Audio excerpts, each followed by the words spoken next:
اعوذ باللہ من الشیطان الرجیم بسم اللہ الرحمن الرحیم وبہ نستعین انہ خیر ناصر ومعین وصلی اللہ علی سیدنا محمد وآلہ الطیبین الطاہرین اللہم صل علی محمد وآل محمد وعجل فرجہم رب شرح لی صدری ویسر لی امری واحلل عقدۃ من لسانی یفقہ قولی۔ محترم ناظرین، السلام علیکم ورحمۃ اللہ وبرکاتہ۔ آپ کی خدمت میں آج قرآن کی تاریخ کے حوالے سے کچھ گفتگو پیش کرنی ہے۔ یقیناً ہمارے ذہن میں بہت سارے سوالات آتے ہیں۔ بعض وقت ہم میں سے کچھ لوگ قرآن کی بنسبت، کیونکہ اس کی تاریخ کی بنسبت کافی علم نہیں رکھتے ہیں اور ان کو صحیح معلومات نہیں ہوتی ہیں، لہٰذا اگر چھوٹا سا سوال بھی کسی کی طرف سے پیش آتا ہے تو ہم قرآن کے متعلق شک کر بیٹھتے ہیں۔ ہم قرآن کے مختلف مراحل کی بنسبت شک کر بیٹھتے ہیں۔ آج کی گفتگو میں آپ کے سامنے قرآن کے ان مراحل کو پیش کرنا ہے، قرآن کی تاریخ کے بارے میں کچھ باتوں کو پیش کرنا ہے، تاکہ آپ کے ذہن میں ایک یقینی طور پہ وہ خاکہ آ جائے کہ یہ قرآن ہم تک کے کس طریقے سے آج پہنچا ہے۔ سب سے پہلا سوال جو قرآن کے متعلق اٹھتا ہے وہ یہ ہے کہ قرآن کب نازل ہوا۔ یقیناً اللہ تعالیٰ نے قرآن کا جو علم ہے اس کو ہم تک کے ایک خاص زمانے میں پہنچایا، ورنہ اللہ تعالیٰ کے لیے تو علم اور زمانے کے اعتبار سے کوئی نئی بات یا کوئی تبدیلی اس کے علم میں ممکن نہیں ہے۔ اللہ تعالیٰ کے علم میں یہ ساری باتیں پہلے سے موجود تھیں، بس یہ ہے کہ اللہ تعالیٰ نے جب اس دنیا کو خلق کیا اور اس دنیا کا جو نظام ہے، کیونکہ یہ ایک میٹیریل نظام ہے، لہٰذا اس میٹیریل نظام کے اندر ایک وقت خلق کیا، اور یہ وقت کیا ہے؟ یہ وقت خود دنیا کی جو حرکت ہے، یہ دنیا جو چل رہی ہے، یہ جو ارتھ ہماری گھوم رہی ہے، اس کے گھومنے کے نتیجے میں یہ روز و شب وجود میں آتے ہیں، اور یہ دن اور رات کے نتیجے میں ہمارا وقت یعنی جو ٹائم ہے وہ وجود میں آتا ہے۔ لہٰذا ایک وقت، ایک تاریخ، ایک دن میں کوئی چیز رونما ہوتی ہے، ہمارے سامنے آتی ہے، اور اس کے بعد کوئی دوسری چیز آتی ہے۔ لہٰذا جب یہ سلسلہ دنیا کے آغاز سے شروع ہوا اور اس مرحلے پر پہنچا کہ وہ وقت آ گیا کہ جب اللہ تعالیٰ ہمیں وہ علم بھیجے، تو اللہ تعالیٰ نے پیغمبر اکرم حضرت محمد مصطفیٰ صلی اللہ علیہ وآلہ وسلم کے اوپر وحی نازل کی، اور جیسا کہ آپ کے علم میں ہے کہ جناب جبرائیل کے ذریعے سے اللہ تعالیٰ نے اس قرآن کو پیغمبر اکرم کی ذات پر نازل کیا۔ اسی مرحلے میں ہم لوگ جب قرآن کی طرف رجوع کرتے ہیں تو ہم لوگ کو دکھائی پڑتا ہے کہ قرآن کے اندر دو طریقے کی آیتیں نظر آتی ہیں۔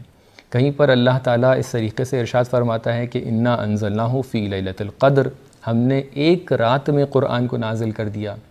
کہیں پر ایسا محسوس ہوتا ہے کہ جو لفظ قرآن کی آیت میں نازل ہوا ہے اور استعمال ہوا ہے وہ قرآن کے گریجول طریقے سے نازل ہونے پر دلالت کرتا ہے۔ لہٰذا اللہ تعالیٰ نے جو یہ نزول قرآن کا کانسیپٹ آپ کے سامنے رکھا ہے، جو قرآن کو نازل کیا ہے، جو قرآن کا ریویلیشن ہے، یہ دو طریقے کا بتایا جاتا ہے۔ کیونکہ جب ہم تاریخ کی طرف اٹھ کر دیکھتے ہیں اور تاریخ کی ورق گردانی کرتے ہیں تو ہمیں دکھائی پڑتا ہے کہ پیغمبر اکرم پر قرآن کریم 23 سال کے ڈیوریشن میں نازل ہوا ہے، اور متعدد مقامات پر، متعدد اوکیزنز پر اللہ تعالیٰ نے مختلف آیات کو نازل کیا ہے۔ تو لہٰذا ایک طرف ہمیں 23 سال کی مدت نظر آتی ہے کہ جہاں پر قرآن نازل ہوا ہے، اور دوسری طرف ہمیں وہ آیات نظر آتی ہیں کہ جس میں اللہ تعالیٰ نے قرآن کو ایک رات میں یا انسٹنٹلی نازل ہونے کے بارے میں اس کی طرف اشارہ کیا ہے۔ تو آخر حقیقت کیا ہے؟ کیا قرآن 23 سال میں نازل ہوا ہے یا قرآن ایک رات میں نازل ہوا ہے؟ اس کا آنسر، اس کا جواب بہت آسان سا ہے کہ قرآن کے دو طریقے کے نزول ہیں۔ قرآن دو مرحلوں میں، دو سٹیپس میں رسول گرامی اسلام کے اوپر نازل ہوا ہے۔ اس کا پہلا سٹیپ جو ہے وہ انسٹنٹ ریویلیشن ہے، یعنی جہاں پر دفعتاً ایک دم سے ایک دفعہ رسول اللہ کے اوپر قرآن نازل ہوا ہے، اور دوسرا مرحلہ وہ ہے کہ جہاں پر گریجول طریقے سے دھیرے دھیرے ایک ایک آیت کر کے قرآن نازل ہوا ہے۔ جو قرآن دفعتاً نازل ہوا ہے یعنی انسٹنٹ ریویلیشن ہے، وہاں پر اس طریقے سے بتایا جاتا ہے، یعنی علماء کے اندر متعدد اقوال ہیں، علماء کی ایک رائے نہیں ہے۔ بہت سی روایتیں اس بات پر دلالت کرتی ہیں کہ قرآن پہلے آسمانوں پر نازل ہوا، پھر دھیرے دھیرے کر کر ہمارے آسمان تک کر پہنچا، اور اس کے بعد پھر دھیرے دھیرے کر کے 23 سال کی مدت میں رسول اللہ کے اوپر نازل ہوا۔ لہٰذا علماء نے متعدد نظریے قائم کیے ہیں، لیکن جو جدید ترین نظر ہے، جیسا کہ علامہ طباطبائی اپنی تفسیر المیزان کے اندر بیان فرماتے ہیں کہ یہ جو کانسیپٹ ہے کہ انسٹنٹ ریویلیشن ہے یا گریجول ریویلیشن ہے، اس کا معنی خود قرآن نے بیان کیا ہے۔ قرآن کے اندر اللہ تعالیٰ ارشاد فرماتا ہے کتاب احکمت آیاتہ ثم فصلت من لدن حکیم خبیر۔ علامہ طباطبائی جو نزول کی دو قسمیں ہیں، یعنی ایک تو ایک دم سے قرآن کا نازل ہونا، اور ایک دھیرے دھیرے کر کے 23 سال میں قرآن کا نازل ہونے کو اس آیت کے ضمن میں اور اس آیت کے ذریعے سے تفسیر فرماتے ہیں۔ آپ بیان فرماتے ہیں کہ اللہ تعالیٰ نے پہلے پورا کا پورا قرآن ایک اجمالی طور پہ رسول اللہ کے دل پر نازل کیا، اور اس کے بعد یہ وہ مرحلہ ہے کہ جہاں پر اللہ تعالیٰ قرآن میں کہہ رہا ہے احکمت آیاتہ، یعنی مضبوطی سے پورے کلیئر طریقے سے کانکریٹ طریقے سے پیغمبر کے دل پر نازل کیا، قلب پر نازل کیا، اور پھر ثم فصلت من لدن حکیم خبیر، اور اس کے بعد پھر دھیرے دھیرے 23 سال کی مدت میں اسی قرآن کو اللہ تعالیٰ نے تفصیل سے بیان کیا، یعنی ایک ایک آیت کر کے اللہ تعالیٰ نے قرآن کو بیان کیا۔ یہ بالکل اس طریقے سے ہے کہ فرض کیجئے آپ کسی کمپنی میں کام کرنے کے لیے جاتے ہیں، تو جو پہلی میٹنگ ہوتی ہے آپ کی،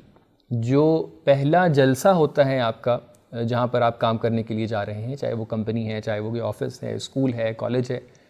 تو اس پہلی میٹنگ کے اندر آپ کو بہت ڈیٹیل نہیں بتائی جاتی ہے۔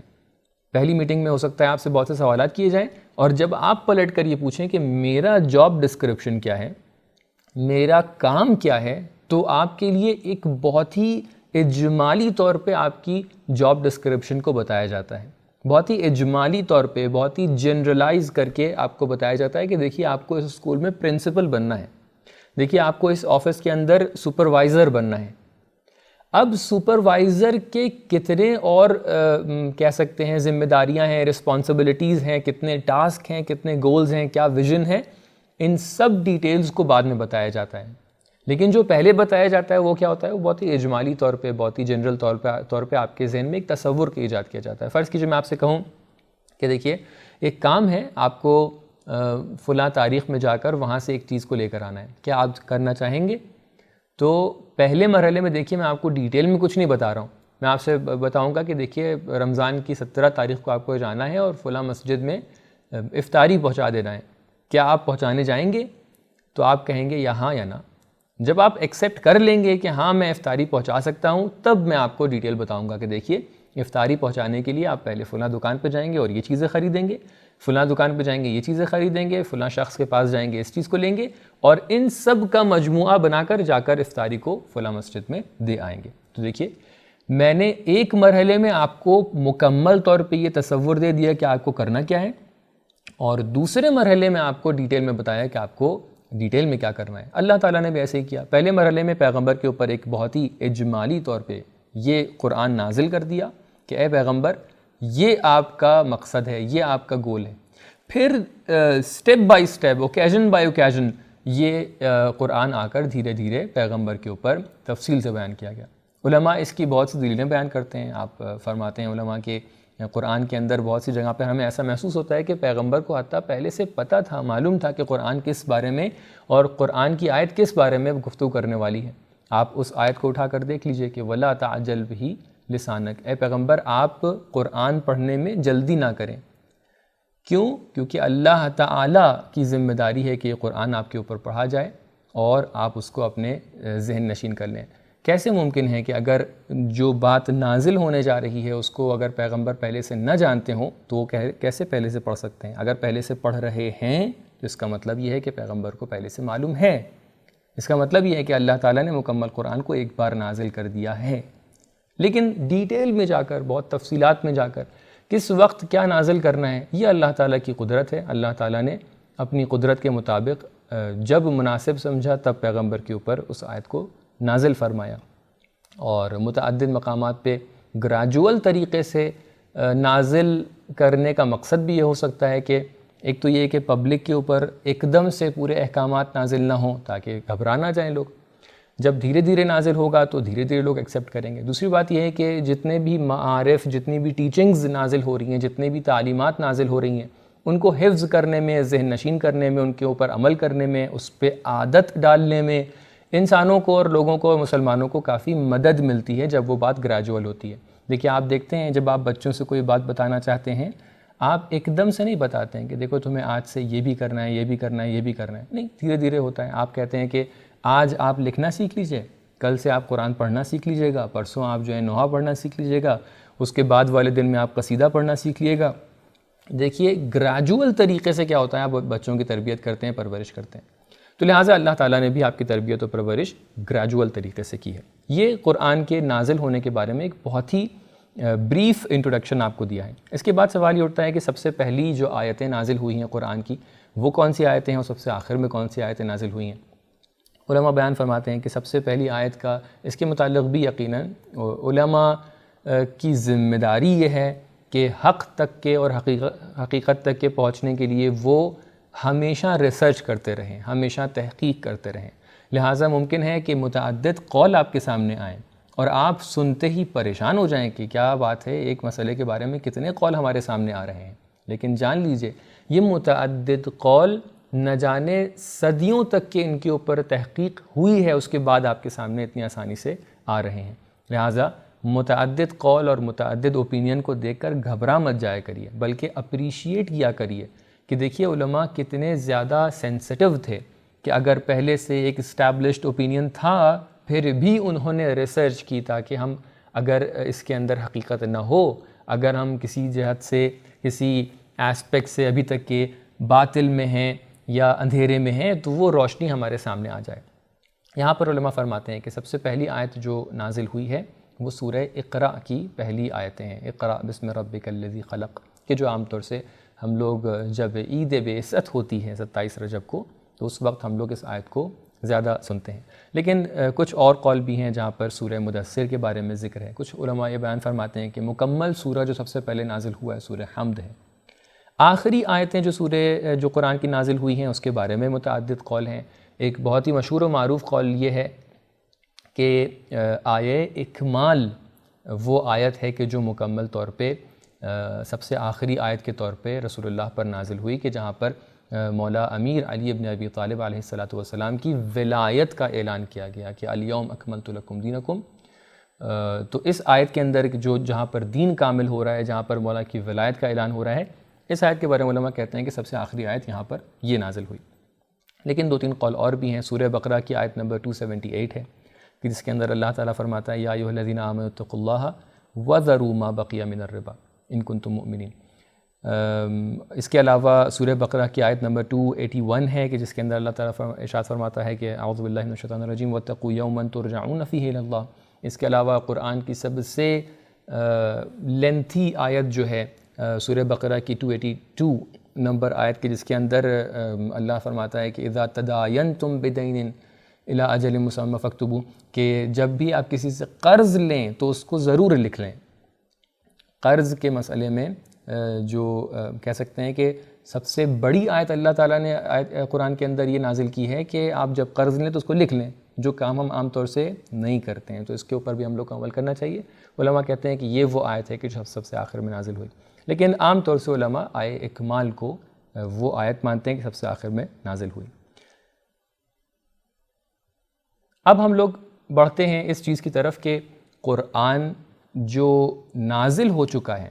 قرآن کے نازل ہونے کے بعد اب یہ قرآن کیسے ایک کتاب کی صورت میں ہم تک کے پہنچا۔ ظاہر سی بات ہے پیغمبر اکرم صلی اللہ علیہ وآلہ وسلم کے زمانے میں قرآن لکھنے کے جو وسائل تھے،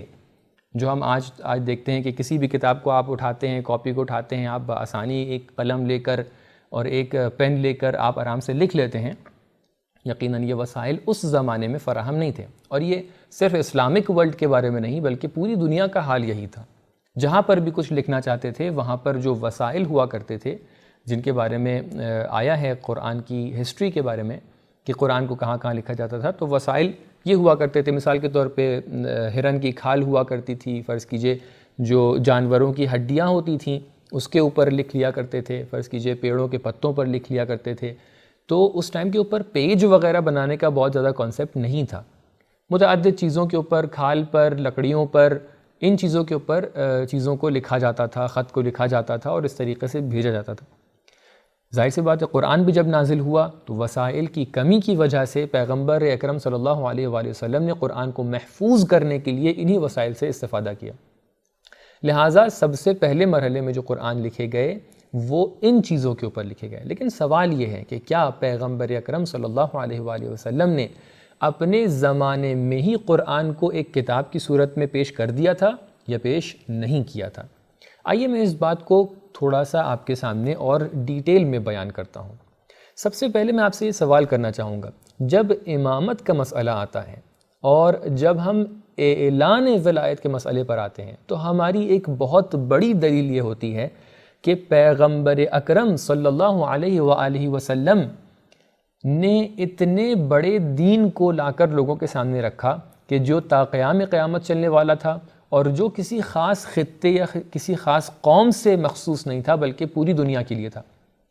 لہٰذا کیسے ہو سکتا ہے کہ پیغمبر اکرم اپنے بعد آنے والے جانشین کا تعارف نہ کریں؟ یہ بالکل اس طریقے سے ہے کہ اگر میں ایک بہت بڑی کمپنی آپ کے سامنے بناؤں اور ایک بہت بڑی کمپنی اسٹیبلش کرنے کے بعد جب میرا آخری وقت آنے لگے یا جب میں بڑھاپے میں پہنچنے لگوں تو میں اپنے بعد اس کمپنی کو چلانے والے کے متعلق کوئی بھی سوچ نہ رکھتا ہوں۔ میں یہ بھی نہ کہوں کہ میرے بچے چلائیں گے یا میرے بھائی بہن چلائیں گے یا میرے والدین چلائیں گے، میں کچھ اس کے اوپر تصور نہ کروں اور کچھ نہ بیان کروں۔ یہ بہت کم ہوتا ہے۔ ہر عاقل اس بات کو جانتا ہے کہ جب آپ نے ایک چیز کو اسٹیبلش کیا ہے تو یقیناً آپ کے بعد کون چلانے والا ہے اس کے متعلق آپ کو سوچنا ضروری ہے۔ لہٰذا ہم لوگ آ کے یہ بیان کرتے ہیں کہ جب اتنا بڑا دین پیغمبر اکرم نے لوگوں کے سامنے رکھا تو لہٰذا ضروری ہے کہ اس کے بعد آنے والے ایام میں، پیغمبر کے بعد آنے والے ایام کے لیے پیغمبر کچھ سوچ کر جائیں۔ لہٰذا پیغمبر نے آ کر حدیث ثقلین بیان فرمائی، حدیث غدیر بیان فرمائی اور مولا امیر کائنات علی ابن ابی طالب علیہ السلام کو اپنے بعد آنے والے جانشین کے طور پر لوگوں کے سامنے لا کر پیش کیا۔ ہم کیا یہی سوال قرآن کے متعلق نہیں پوچھ سکتے ہیں؟ رسول اللہ کے رسول ہونے کی دلیل، آپ کی نبوت کی سب سے بڑی دلیل آپ کا معجزہ، اور کوئی چھوٹا موٹا معجزہ نہیں بلکہ سب سے بڑا معجزہ قرآن کریم ہے کہ جس کے ذریعے سے آپ نے اس وقت کے تمام تر مشرکین کو، تمام تر انکار کرنے والوں کو قائل کر لیا۔ اتنے بڑے معجزے کے متعلق کیا یہ ممکن ہے کہ رسول اللہ اپنے زمانے میں اس کتاب کے متعلق کوئی اہتمام نہ کریں اور اس بات کو پبلک پر چھوڑ دیں کہ میرے بعد آنے کے بعد جس کا جیسے دل چاہے وہ اس قرآن کو محفوظ کرے اور اس قرآن کو جمع کر لے؟ کیا یہ ممکن ہے؟ آپ اس سوال کے اوپر سوچیں، اور اسی درمیان میں آپ کے سامنے کچھ دوسری حقیقتوں کو بیان کرتا ہوں۔ لیکن اس سوال پہ سوچنا بہت ضروری ہے کیونکہ ہو سکتا ہے کہ ہمارے سارے کے سارے جوابات اسی سوال سے نکل کے ہمارے سامنے آ جائیں۔ قرآن کو کس طریقے سے جمع کیا گیا ہے، قرآن کو کیسے ہمارے سامنے اس کتاب کی شکل میں پیش کیا گیا ہے، اس بات کو اینالائز کرنے کے لیے سب سے پہلے یہ ضروری ہے کہ ہم جانیں قرآن کو جمع کرنے کا مطلب کیا ہے۔ ہو سکتا ہے کہ متعدد لوگ جو قرآن کو جمع کرنے کے متعلق اپنے اوپینینز سامنے رکھ رہے ہیں کہ قرآن اس زمانے میں جمع ہوا، قرآن اس زمانے میں جمع ہوا، قرآن اس زمانے میں ہمارے سامنے کمپائل ہوا، اس کا مطلب وہ الگ الگ معنی میں نکال رہے ہوں، وہ الگ الگ باتیں کرنا چاہ رہے ہوں، لیکن ان کا جو لفظ ہے کہ جس کے ذریعے سے وہ اپنی بات کو پہنچانا چاہ رہے ہیں وہ کامن ہے۔ علماء نے قرآن کو جمع کرنے کے 3 معنی بیان کیے ہیں۔ سب سے پہلا معنی یہ ہے کہ قرآن کو جمع کرنے کا مطلب یہ ہے کہ جو آیتیں پیغمبر پر نازل ہو رہی تھیں ان کو اپنے دلوں میں محفوظ کر لینا، یہ پہلا معنی ہے۔ آپ بتائیے، کیا آپ نے یہ نہیں سنا ہے کہ جنگ یمامہ میں 70 سے زائد قرآن کے حافظوں کو شہید کر دیا گیا؟ کیا آپ نے یہ نہیں سنا کہ پیغمبر اکرم صلی اللہ علیہ وآلہ وسلم کے زمانے میں متعدد لوگ قرآن کو حفظ کر لیا کرتے تھے؟ کیا آپ نے یہ نہیں سنا کہ عرب کے حافظے اور میموری بہت زیادہ مضبوط ہوا کرتی تھی اور قرآن جیسے نازل ہوتا تھا وہ اسی وقت یاد کر لیا کرتے تھے؟ کیا آپ نے یہ نہیں سنا کہ اصحاب کے درمیان متعدد لوگ ایسے تھے کہ جن کو قرآن کی آیت مکمل حفظ تھی؟ لہٰذا ہمیں کوئی شک باقی نہیں رہ جاتا ہے کہ قرآن جس زمانے میں پیغمبر پر نازل ہو رہا تھا اسی وقت پیغمبر نے بہت سارے لوگوں کو قرآن کے حفظ کرنے کے حوالے سے جمع کر رکھا تھا، اور ان کی ذمہ داری یہ تھی کہ وہ اپنے دلوں میں قرآن کی آیات کو حفظ کر لیں۔ لہٰذا اس معنی میں قرآن کو جمع کرنا رسول اللہ کے زمانے میں ہو چکا تھا۔ قرآن کو جمع کرنے کا دوسرا مطلب یہ ہے کہ قرآن کو متعدد چیزوں پر لکھا گیا ہو۔ جیسا کہ میں نے پہلے عرض کیا تھا، قرآن کو لکھنے کے جو وسائل فراہم تھے، جو ٹولز تھے اس زمانے میں، وہ کیا تھے؟ کبھی قرآن کو کھال پر لکھا جاتا تھا، کبھی قرآن کو جانوروں کی ہڈیوں پر لکھا جاتا تھا، کبھی قرآن کو مختلف پیڑ کے لکڑیاں ہوتی ہیں پیڑ کے، اس کے اوپر لکھا جاتا تھا۔ تو اس معنی میں بھی تاریخ میں ملتا ہے کہ پیغمبر اکرم صلی اللہ علیہ وآلہ وسلم نے 43 افراد کو، 43 لوگوں کو اس کام سے مخصوص کر رکھا تھا کہ جب بھی قرآن کی کوئی آیت نازل ہو اور پیغمبر اکرم صلی اللہ علیہ وآلہ وسلم اس قرآن کی آیت کی تلاوت فرمائیں تو ان کی ذمہ داری تھی کہ وہ فوراً اس آیت کو ان چیزوں پر لکھ لیں۔ ان 43 افراد کا، ان 43 لوگوں کا نام تاریخ میں موجود ہے کہ جو پیغمبر کے کچھ پڑوسی ہوا کرتے تھے، کچھ پیغمبر کے ساتھی تھے، کچھ پیغمبر کے بہت قریبی اصحاب تھے، ان میں حتیٰ امام علی ابن ابی طالب علیہ السلام کا نام بھی شامل ہے۔ بہت سارے لوگوں نے، بہت سارے اصحاب نے ایسی حدیثیں نقل کی ہیں کہ میں پیغمبر کا پڑوسی ہوا کرتا تھا، اور جب بھی پیغمبر پہ کوئی آیت نازل ہوتی تھی تو آپ مجھے دعوت دیا کرتے تھے اور بلایا کرتے تھے کہ آ کر میں اس آیت کو فوراً لکھ لوں۔ تو لہٰذا اگر قرآن کو اس معنی میں جمع کرنے کے معنی میں لیا جائے کہ قرآن کیا رسول اللہ کے زمانے میں ورقوں پر موجود تھا یا نہیں تھا، چیزوں پر لکھا گیا تھا اس کو یا نہیں لکھا گیا تھا، تو یقیناً یہ بھی رسول اللہ کے زمانے میں ہو چکا تھا۔ اب یہیں پر آ کر میں آپ کے سامنے کچھ دلائل پیش کرتا ہوں، کیونکہ اس مسئلے میں علماء کے درمیان متعدد قول ہیں۔ کچھ لوگ یہ کہتے ہیں کہ یہ قرآن کے جو متعدد چیزوں پر لکھا جا رہا ہے یہ رسول اللہ کے زمانے میں ہو گیا تھا، کچھ لوگ کہتے ہیں کہ یہ خلیفہ اول کے زمانے میں ہوا تھا، کچھ لوگ کہتے ہیں یہ خلیفہ سوم یعنی تیسرے خلیفہ کے زمانے میں ہوا تھا۔ میں یہاں پر کچھ دلائل کو پیش کروں گا کہ جس کے ذریعے سے یہ ثابت ہو جاتا ہے کہ پیغمبر اکرم کے زمانے میں ہی قرآن کو لکھا جا چکا تھا۔ تو وہ چیزیں کہ جو پیغمبر کے بعد میں ہوئی تھیں اس کے متعلق ایک انالیسس آپ کے سامنے پیش کریں گے کہ انہوں نے کیا کیا تھا، کہ جس کے حوالے سے ہم آج تک کے ان کا نام دیکھتے ہیں کہ قرآن کے متعلق اور قرآن کے جمع کرنے کے متعلق کچھ دوسرے لوگ کا نام آتا ہے۔ وہ دلائل کچھ اس طریقے سے ہیں کہ پیغمبر اکرم صلی اللہ علیہ وآلہ وسلم نے جو لکھنے کا کام تھا وہ اپنے زمانے میں شروع کر دیا تھا، جیسا کہ میں نے سب سے پہلے آپ کے سامنے ایک سوال رکھا تھا کہ جس طریقے سے ہم امامت حضرت امیر کے حوالے سے ایک بہت بڑی دلیل پیش کرتے ہیں کہ کیسے پیغمبر اکرم اتنے بڑے دین کے لیے اپنے بعد آنے والا جانشین معین نہیں کریں گے، بالکل یہی دلیل ہم قرآن کے بارے میں کہہ سکتے ہیں کہ کیسے ہو سکتا ہے کہ وہ چیز جو قرآن، جو پیغمبر کا سب سے بڑا معجزہ ہے، وہ قرآن کے جس کے ذریعے سے پیغمبر نے متعدد کافروں اور مشرکوں کو قائل کر لیا اور مسلمان بنا دیا، کیا یہ ممکن ہے کہ پیغمبر نے اس قرآن کے متعلق خود کوئی اہتمام نہ کیا ہو اور اپنے بعد آنے والے لوگوں پر اس کا ڈیسیجن چھوڑ دیا ہو کہ جس کا جیسے دل چاہے وہ قرآن کو اپنے حساب سے کمپائل کر لے، پرنٹ کروا لے؟ نہیں، یہ چیز ممکن نہیں ہے۔ پیغمبر نے خود اپنے زمانے میں قرآن کو معین کیا، قرآن کی آیات کی ترتیب معین کی، حتیٰ اس حد تک کہ ہمارے پاس روایات موجود ہیں کہ کبھی کبھی پیغمبر نے کچھ آیات کو ایک ایسی جگہ پر رکھوانے کا حکم دیا کہ جہاں سے ان آیات کا کوئی تعلق نہیں تھا۔ انشاءاللہ میں کچھ چیزوں کے اوپر اشارہ کروں گا۔ یہ پہلی دلیل۔ دوسری دلیل جو آپ کے سامنے بیان کی جا سکتی ہے وہ یہ ہے کہ پیغمبر اکرم نے حدیث ثقلین جب ارشاد فرمائی، آپ نے اپنے حیات میں جب لوگوں سے بار بار یہ بتایا کہ انی تارکم فیکم مستقلین کتاب اللہ وعترتی اہل بیتی، تو وہاں سے یہ بات سمجھ میں آتی تھی کہ پیغمبر اکرم صلی اللہ علیہ وآلہ وسلم کے سامنے موجود لوگ، اصحاب، ان کے ذہن میں کتاب قرآن کے متعلق ایک تصور موجود تھا، ورنہ اگر کوئی کتاب ہی نہ ہوتی اور پیغمبر یہ کہہ رہے ہوتے کہ میں آپ کے درمیان دو گراں قدر، دو امپورٹنٹ چیزوں کو چھوڑ کر جا رہا ہوں، تو لوگ پوچھتے کہ کتاب نام کی تو کوئی چیز ہے نہیں، تو پھر آپ کتاب کیسے چھوڑ کے جا رہے ہیں جبکہ کسی نے اس بات کے بارے میں نہیں پوچھا۔ تو اس کا مطلب یہ ہے کہ قرآن پیغمبر نے اس ٹائم تک کے جمع کر لیا تھا۔ تیسری دلیل جو آپ کے سامنے اس کا اشارہ کیا گیا وہ یہ ہے کہ قرآن کو لکھنے کے لیے 43 افراد موجود تھے، 43 لوگ قرآن کو لکھ رہے تھے، تو ظاہر سی بات ہے یہ جو لکھ رہے تھے یہ پیغمبر کے حکم سے لکھ رہے تھے، پیغمبر کی رہنمائی اور سپرویژن میں لکھ رہے تھے، تو اس کے نتیجے میں قرآن اس وقت جمع ہو چکا تھا۔ ہمارے پاس متعدد روایات بھی موجود ہیں کہ جو اس بات پر دلالت کرتی ہیں کہ قرآن رسول اللہ کے زمانے میں لکھا جا چکا تھا۔ میں ان روایات کی طرف ایک مختصر سا اشارہ کرتا ہوں۔ زید بن ثابت اس طریقے سے ارشاد فرماتے ہیں کہ رسول اللہ کے زمانے میں ہی قرآن کو جمع کیا جا چکا تھا۔ آپ ارشاد فرماتے ہیں کہ اِنَّا كُنَّا عِنْدَ رسول اللہ صلی اللہ علیہ وآلہ وسلم نُؤَلِّفُ القرآن من الرقع، کہ ہم رسول اللہ کے زمانے میں قرآن کو جمع کیا کرتے تھے، لکھا کرتے تھے اور اس کو کمپائل کیا کرتے تھے۔ یہ روایت الاتقان فی علوم القرآن کے اندر موجود ہے۔ اسی طریقے سے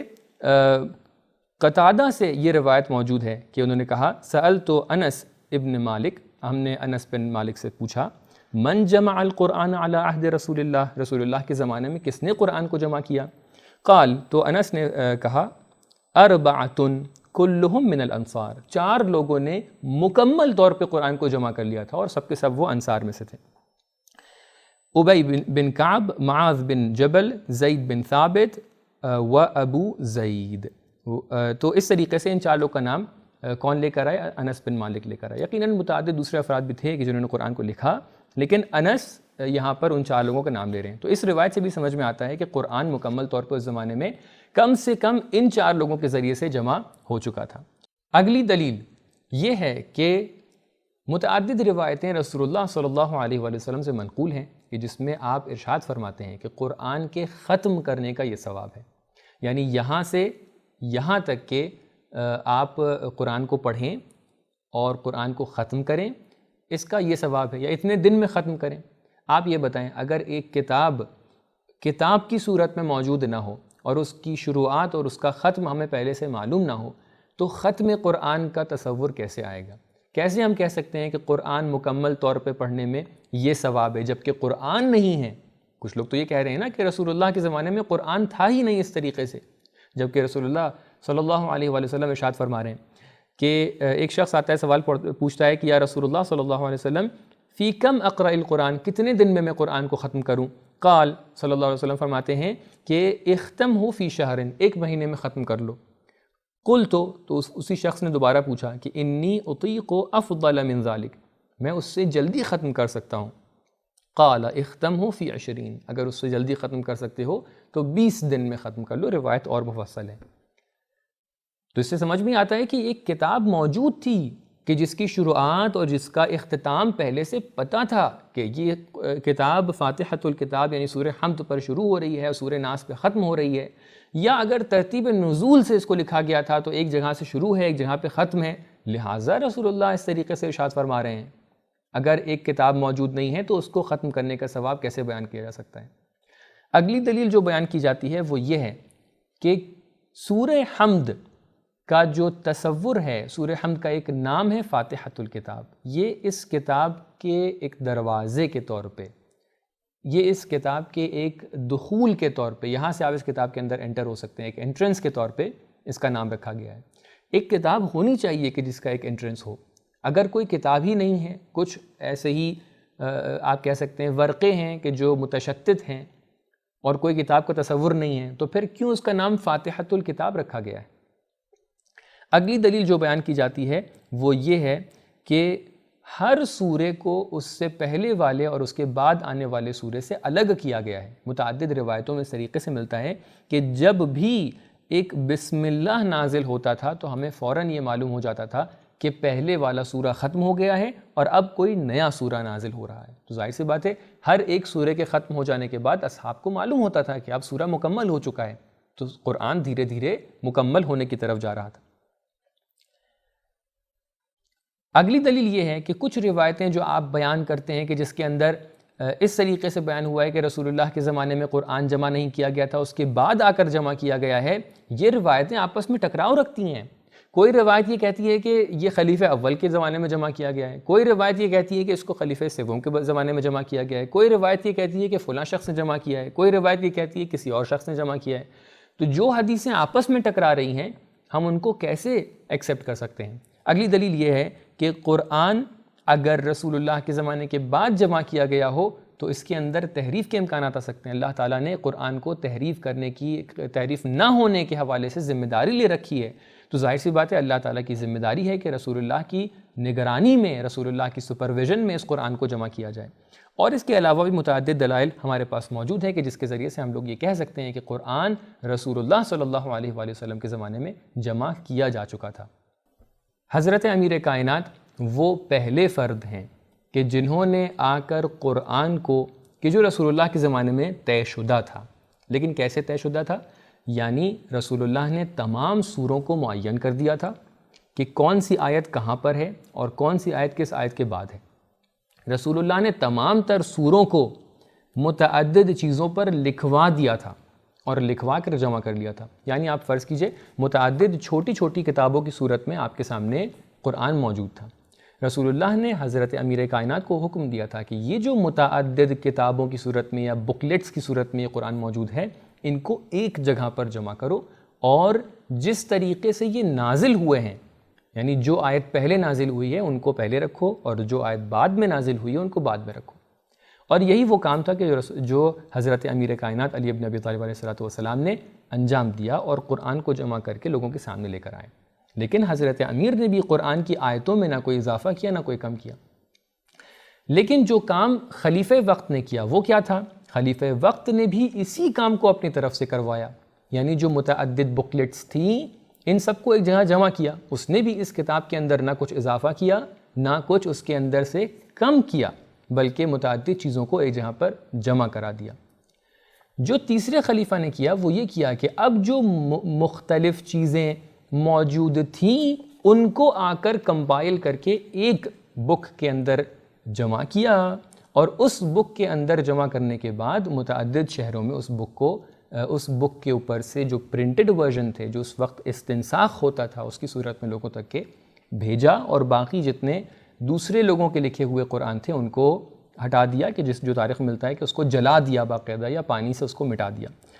یہاں پر 2-3 پوائنٹ کی طرف اشارہ کرنا بہت ضروری ہے کہ اگر ہم لوگ اس بات کو مان بھی لیتے ہیں کہ یعنی جو روایتیں اس بات کو آگے کہہ رہی ہیں کہ خلیفہ سوم کے وقت میں آ کر یہ قرآن جمع ہوا تھا، تو یہ جان لیجئے کہ قرآن کے اندر یعنی جو اس کا کانٹینٹ تھا اس کے اندر ان کا کوئی کردار نہیں تھا، بلکہ انہوں نے خالی یہ کیا کہ اس کو ایک جلد، ایک والیوم کے اندر لا کر رکھ دیا جو اس سے پہلے بکلیٹس کی صورت میں موجود تھا۔ تو لہٰذا اس میں کوئی اہم کام نہیں ہے، یہ کام تو پہلے حضرت امیر کائنات انجام دے چکے تھے، آپ نے ان کے اس کام کو ایکسیپٹ نہیں کیا اور آ کر اپنی طرف سے یہ کام کر لیا۔ تو وہ بات اپنی جگہ پر کہ آپ نے کیوں مولا امیر کے کام کو ایکسیپٹ نہیں کیا، لیکن اس طرف سے جو لوگ اعتراض کر رہے ہیں کہ قرآن کے اندر کوئی دخل و خرج ہوا ہے، قرآن کے اندر کوئی یہاں پر ایڈیٹنگ ہو گئی ہے، اس کا صاف طور پہ انکار کیا جاتا ہے، کیونکہ تاریخ یہ نہیں بتاتی ہے کہ کچھ کانٹینٹ کے اندر دخل و خرچ کیا گیا ہو، کچھ کانٹینٹ کے اندر ایڈٹ کیا گیا ہو۔ دوسری بات یہ ہے کہ اگر یہ کام جو کمپائلیشن کا تھا اگر یہ تیسرے خلیفہ کے زمانے میں ہوا بھی تھا تو یہ کس کے ذریعے سے ہوا تھا؟ زید بن ثابت کے ذریعے سے ہوا تھا۔ ظاہر سی بات ہے جس حکومت کے زمانے میں جو بھی کام ہوتا ہے وہ اس حکومت کے نام پہ لکھا جاتا ہے، تو لہٰذا یہاں پر پورا کریڈٹ زید بن ثابت کو دینا چاہیے۔ اگلی بات یہ ہے کہ جو کام پہلے آلریڈی ہو چکا تھا، بہت سی حکومتیں یہ کام کرتی ہیں کہ جو پہلے سے اسکیم موجود ہوتی ہے، پہلے سے کام ہو چکا ہوتا ہے، اس کا نام تبدیل کر دیتی ہیں۔ محسوس ہوتا ہے کہ یہاں پر بھی کچھ اسی طریقے سے ہوا ہے، ایک کام پہلے ہو چکا تھا، ایک کانسیپٹ حضرت امیر کے تھرو پہلے امپلیمنٹ ہو چکا تھا، لیکن اسی کانسیپٹ کو دوبارہ آ کر اپنے ذریعے سے کروا کر اپنے نام پر اس اسکیم کا نام لکھوانا، یہ کام اس زمانے میں ہوا ہے۔ اگلی بات یہ ہے کہ قرآن کی تائید کی ہے اہل بیت علیہ السلام نے۔ کچھ لوگ کہتے ہیں کہ نہیں، اہل بیت علیہ السلام نے اعتراض نہیں کیا ہے تو وہ اعتراض کر نہیں سکتے تھے. نہیں، یہ بات بالکل غلط ہے. کیوں؟ کیونکہ اہل بیت علیہ السلام نے قرآن کے متعلق بعد میں کچھ چیزوں کو ترمیم کیا ہے، کچھ چیزوں کو اصلاح کیا ہے، کریکشنز کیے ہیں. انہی میں سے ایک کریکشن کیا ہے کہ اہل بیت علیہ السلام نے بعد میں آ کر سورہ فیل اور سورہ قریش اور سورہ والضحیٰ اور سورہ انشراح کے متعلق بعد میں آ کر یہ بیان کیا ہے کہ اگر نماز میں ان سوروں کو پڑھنا تو ان سوروں کو ایک ماننا، یعنی سورہ فیل اور سورہ قریش کو ایک ماننا ملا کر، اور سورہ والضحیٰ اور سورہ انشراح کو ایک ماننا. کیوں؟ کیونکہ ان کے درمیان بسم اللہ نہیں نازل ہوا ہے، لہٰذا یہ الگ الگ سورے نہیں ہیں. تو لہٰذا اگر ہم یہ کہیں کہ اہل بیت علیہ السلام نے کوئی بھی کریکشن نہیں کیا، اہل بیت علیہ السلام ایک دم چپ بیٹھے ہوئے تھے، تو ایسا نہیں ہے. اہل بیت علیہ السلام نے کریکشنز کیے ہیں. اس کا مطلب ہی سمجھ میں آتا ہے کہ اہل بیت علیہ السلام اگر قرآن کے کسی دوسرے پہلو میں کوئی اعتراض دیکھتے تو اس کو بیان کرتے، لیکن آپ نے کوئی اعتراض بیان نہیں کیا، آپ نے قرآن کی بنسبت کوئی دوسرا کریکشن نہیں کیا. اس کا مطلب یہ نکلتا ہے کہ جو موجودہ قرآن ہے وہ بالکل صحیح ہے. اور خود اہل بیت علیہ السلام نے اسی موجودہ قرآن کو بار بار پڑھا بھی، اسی موجودہ قرآن کے سے استدلال بھی پیش کیے، چاہے وہ جناب سیدہ سلام اللہ علیہا ہوں کہ جنہوں نے خطبہ فدق کے اندر قرآن کی آیتوں کو بیان فرمایا، چاہے بعد میں آنے والے ائمہ طاہرین علیہ السلام نے جو قرآن کی آیتوں کو بیان فرمایا، وہ تمام کی تمام آیتیں اسی قرآن کے اندر موجود تھیں. اگر فرض کر لیں کوئی ایسی آیت موجود تھی کہ جو اس قرآن سے ہٹا دی گئی، تو کیوں اہل بیت علیہ السلام نے کبھی بھی اس آیت کا ریفرنس نہیں دیا؟ اگر فرض کر لیں اس قرآن کے اندر کوئی آیت ہے جو پہلے سے نہیں تھی اور اس کو ایڈ کر لیا گیا،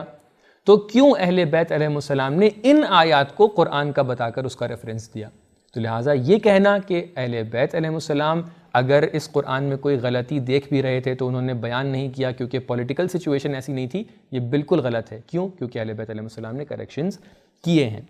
لہٰذا اس کا یہ نتیجہ نکل کر آتا ہے کہ قرآن مکمل طور پر رسول اللہ صلی اللہ علیہ وآلہ وسلم کے زمانے میں